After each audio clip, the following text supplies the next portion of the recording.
cherchiez-vous, madame? Un espoir si charmant me serait-il permis? Je passais jusqu'au lieu où l'on garde mon fils. Puisqu'une fois le jour vous souffrez que je vois, le seul bien qui me reste est d'Hector et de Troie. J'allais, Seigneur, pleurer un moment avec lui. Je ne l'ai point encore embrassé d'aujourd'hui.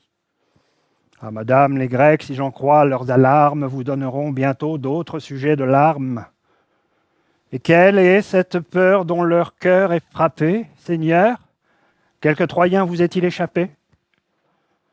Leur haine pour Hector n'est pas encore éteinte. Ils redoutent son fils, digne objet de leur crainte, un enfant malheureux qui ne sait pas encore que Pyrrhus est son maître et qu'il est fils d'Hector. Tel qu'il est, tous les Grecs demandent qu'il périsse. Le fils d'Agamemnon vient hâter son supplice, et vous prononcerez un arrêt si cruel. Est-ce mon intérêt qui le rend criminel? Hélas, on ne craint point qu'il venge un jour son père, on craint qu'il n'essuya les larmes de sa mère. Il m'aurait tenu lieu de père et d'un époux, mais il me faut tout perdre, et toujours par vos coups. Madame, mes refus ont prévenu vos larmes. Tous les Grecs m'ont déjà menacé de leurs armes. Mais dussent-ils encore, en repassant les eaux, demander votre fils avec 1000 vaisseaux? Coûta-t-il tout le sang qu'Hélène a fait répandre? Dussé-je, après 10 ans, voir mon palais en cendres? Je ne balance point. Je vole à son secours. Je défendrai sa vie aux dépens de mes jours.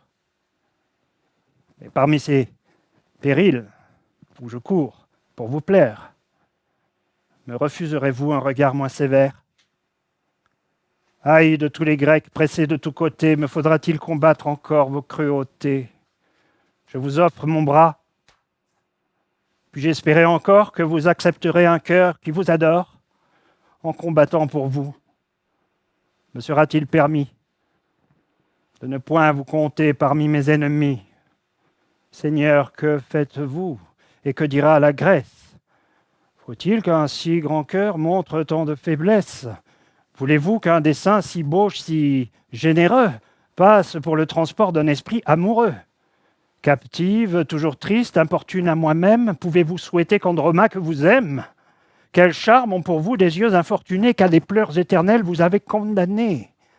Non, non, d'un ennemi respecter la misère, sauver des malheureux, rendre un fils à sa mère, de sans peuple pour lui combattre la rigueur, sans me faire payer son salut de mon cœur, malgré moi, s'il le faut, lui donner un asile.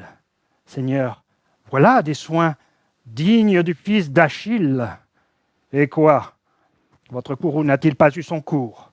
Peut-on haïr sans cesse et punit-on toujours? J'ai fait des malheureux, sans doute, et la Phrygie 100 fois de votre sang a vu ma main rougie, mais que vos yeux sur moi se sont bien exercés, qu'ils m'ont vendu bien cher les pleurs qu'ils ont versés. De combien de remords m'ont-ils rendu la proie? Je souffre tous les maux que j'ai faits devant Troie, vaincu, chargé de fer, de regrets consumés, brûlé de plus de feu que je n'en allumais, tant de soins, tant de pleurs, tant d'ardeurs inquiètes, hélas, fus-je jamais si cruel que vous l'êtes. Mais enfin, tour à tour, c'est assez nous punir. Nos ennemis communs devraient nous réunir. Madame, dites-moi seulement que j'espère. Je vous rends votre fils, et je lui sers de père. Je l'instruirai moi-même à venger les Troyens. J'irai punir les Grecs de vos maux et des miens. Animé d'un regard, je puis tout entreprendre. Votre Ilion encore peut sortir de sa cendre, je puis, en moins de temps que les Grecs ne l'ont pris dans ses murs relevés, couronner votre fils. Seigneur, tant de grandeur ne nous touche plus guère. Je les lui promettais tant qu'a vécu son père. Non, vous n'espérez plus de nous revoir encore, sacré mur que n'a pu conserver mon Hector.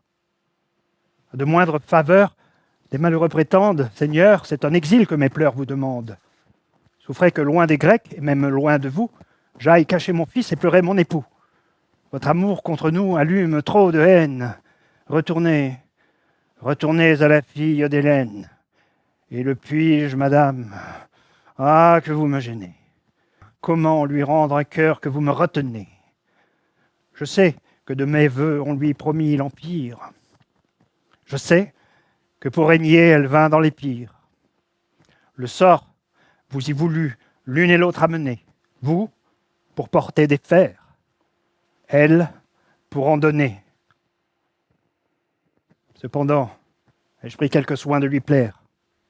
Et ne dirait-on pas en voyant, au contraire, vos charmes tout-puissants, et les siens dédaignés, qu'elle est ici captive, et que vous y régnez? Ah, qu'un seul des soupirs que mon cœur vous envoie, s'il s'échappait vers elle, y porterait de joie. Et pourquoi vos soupirs seraient-ils repoussés? Aurait-elle oublié vos services passés? Troie, Hector, contre vous, révolte-t-il son âme? Aux cendres d'un époux doit-elle enfin sa flamme? Et quel époux encore? Souvenir cruel, sa mort seule a rendu votre père immortel. Il doit au sang d'Hector tout l'éclat de ses armes, et vous n'êtes tous deux connus que par mes larmes. Eh bien, madame, eh bien, il faut vous obéir. Il faut vous oublier, ou plutôt vous haïr. Oui, mes vœux ont trop loin poussé leur violence pour ne plus s'arrêter que dans l'indifférence. Songez-y bien. Il faut désormais que mon cœur, s'il l'aime avec transport, haïsse avec fureur. Je n'épargnerai rien dans ma juste colère. Le fils me répondra des mépris de la mère. La Grèce le demande, et je ne prétends pas mettre toujours ma gloire à sauver des ingrats. Hélas, il mourra donc. Il n'a pour sa défense que les pleurs de sa mère et que son innocence.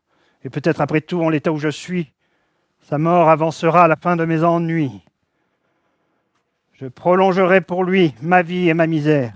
Mais enfin, sur ses pas, j'irai revoir son père.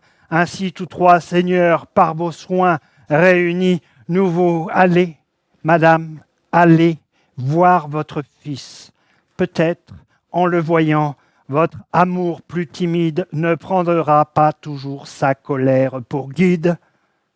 Pour savoir nos destins, j'irai vous retrouver. Madame, en l'embrassant, songez à le sauver.